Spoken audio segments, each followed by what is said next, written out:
Hi guys, kamusta kayo? So ito na nga, kukunin ko na yung gulay na sitaw at okra dito sa mga pinamili ko sa SM Grocery at magluluto ako ng pakbet. Ang fresh ng gulay nila guys, so ang pintog-pintog talaga. So ang kalahati nito i-adobo ko, ang kalahati ihahalo ko sa pakbit. So ayan na guys, ready na yung pampakbit ko. Ayan, maglalagay ako ng kalabasa pero konti lang yung kakainin ko dyan. Ibibigay ko yan sa aso ko kay Mayod para may lasa. Isasama ko sa mamaya sa pinakuluang chicken niya. So ayan, yung pork, pinakuluan ko na. So mamaya lulutuin ko na lang ito, mabilis na siya. Ayan, update ko kayo guys. Naglalagay nga pala ako ng ganun ng turmeric. 1 tablespoon nito sa pinakbit ko at saka bagoong. Yan. Pero yung bagoong konti lang, pampalasa lang. Yan.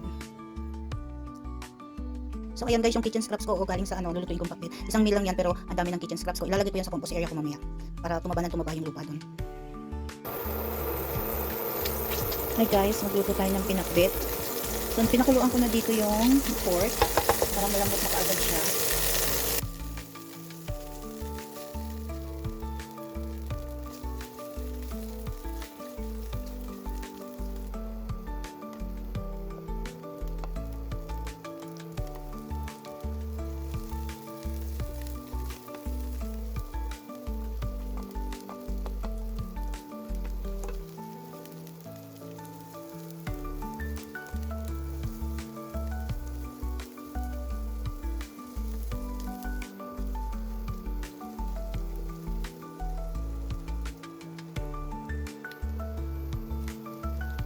At ilagay na nga natin dito ang pinakuluan nating pork.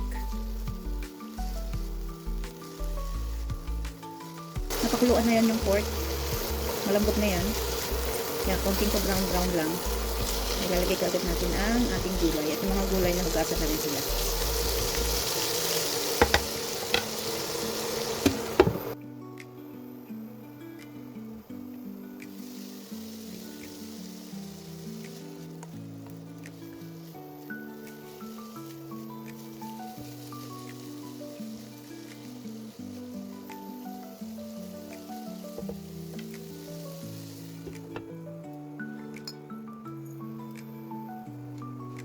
Takpan muna natin at pork at hayaan nating mag-brown muna ang pork. Mas masarap kasi pag medyo ma-brown siya, parang may toasted na lasa. Kaya ayan, hayaan lang muna natin siya ng 2 minutes at maglagay na tayo ng paminta. So ayan, ground pepper. Halo-haluin natin para humalo talaga ng gusto yung pepper sa pork natin. So ayan, takpan ulit natin at yan, ilagay na natin yung kalabasa. So medyo halo-haluin natin at takpan saglit.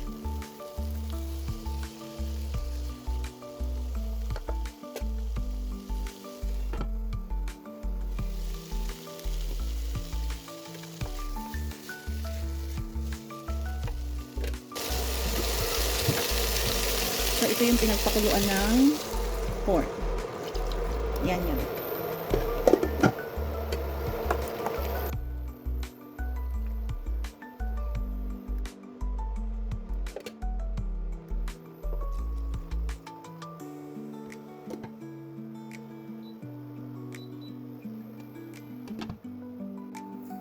So ayan, pakuluan lang natin ng mga 2 minutes yung kalabasa para medyo maglasa-lasa siya sa sabaw. Gusto ko kasi yung lasa ng kalabasa sa sabaw medyo manamis-namis siya.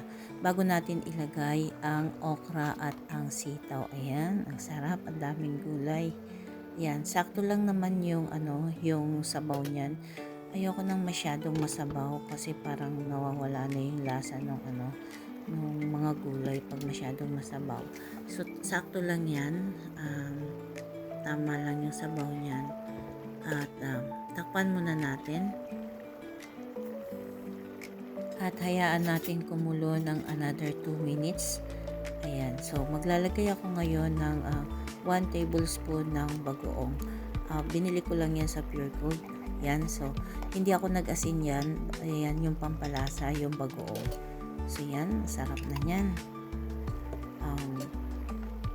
Halo-haluin natin para talaga humalo ng gusto yung flavor ng bagoong. Saka natin alas na ilagay yung ampalaya. So yan. At yung talong ang pinakalas nating ilalagay kasi yan yung pinakamadaling maluto. So hayaan lang natin kumulo ng 1 to 2 minutes. So mabilis na yun. Ayan, inubos ko na yung sabaw ng pinakuloang pork. So ayan, at maglalagay ako ng isang pork cubes yun guys, yung nilagay ko. So ayan, hintayin lang natin kumulo. Ayan, yung sili, yan yung yung mahabang sili, binibiak ko yun, tinatanggal ko yung mga buto niya, hinuhugasan ko para hindi maanghang, tapos kinukubes ko siya kasi pati yung sili kinakain ko yan. So ayan, nakakulo na ng 1 minute, tikman natin kung sakto na yung lasa niya at maglalagay tayo ng 1 tablespoon ng patis. So yan, parang wala ngang 1 tablespoon yun na makonti kesa sa 1 tablespoon. So ayan, mga 1 minute na lang guys, luto na yung okay na siya. Para hindi naman ma-overcook yung gulay natin. So ayan. Ayan, ang sarap niya ng tingnan. Yum yum. Yan. Ipaluto pa lang natin yung talong at sakto na yan. So yan. Luto na yung talong. Half cook na yung talong. Okay na yan. Pwede nang patayin yung apoy kasi maluluto pa yan sa init niya pag tinakpan. So ayan, okay na siya. Patayin na natin yung apoy. At takpan natin. Yan, masarap. Okay na ang dinner ko. Hindi lang yan tonight's dinner. Hanggang mga yan. Ayan guys, kain tayo guys. Ubusin natin. Ubusin ko itong pakbit. Masarap.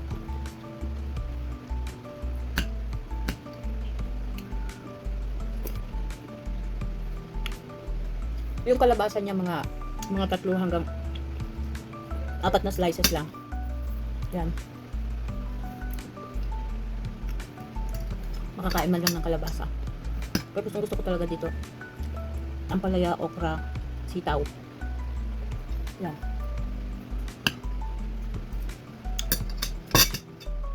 Saktong-sakto lang yung lasa niya kasi hindi naman ako nag-asin dito eh. Yun lang yung bagoong tsaka yung patis.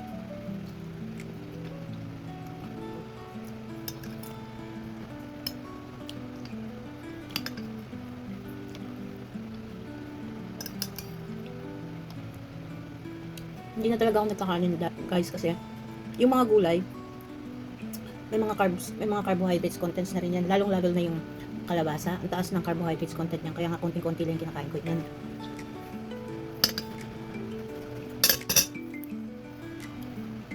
Lumilipad yung may ventilador kasi ako maliit dito. Lumilipad yung buhok. Marami itong halong kalabasa pero ibibigay ko yung kay Mayon. Tapos kinakain ko lahat ng spices niya guys, yung bawang, yung sibuyas, yung luya, tsaka yung siling haba.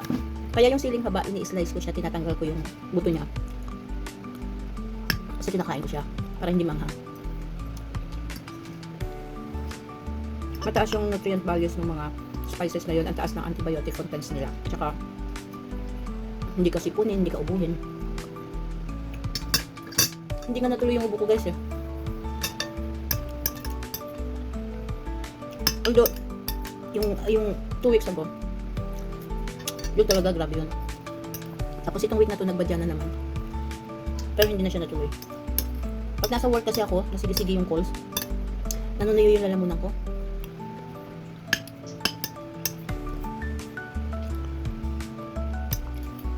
Kaya may katabi kaming mga jug, water jug, aqua flash, mga ganon. Dalawa. Isa for coffee or ibang drinks nila. Yung isa for plain water. Bihira ako mag-coffee sa work. More on water lang. Warm water.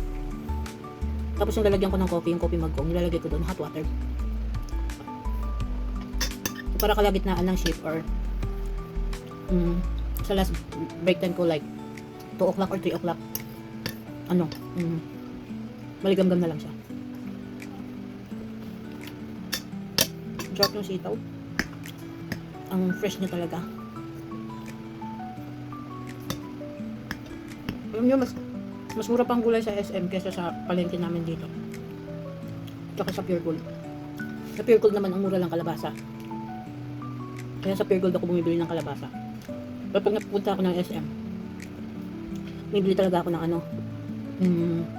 okra, talong, sitaw, ang palaya. Mas mura dun eh. Yung 40 plus na sitaw na yun, nasa 60 plus na yun dito sa amin sa palengke. Tapos yung bungkus ng yung 40 plus na na yun, na dito, okra, nasa 60 to 70 na rin yun. Kasi pag medyo malalaking okra, 3 piraso lang 10 piso na, 15 ganun. Pag sobrang liliit, 4. Yung malalaki nila, yung mga medium size lang. Yung sa SM, ang gaganda ng sizes, medium to large. Tapos mga fresh pa talaga. Guys, kung hindi pa kayo nakasubscribe, please do subscribe and hit the notification bell para sa mga susunod pa nating mga videos. At pakishare nyo na rin ang aking videos. Happy weekdays! Bye!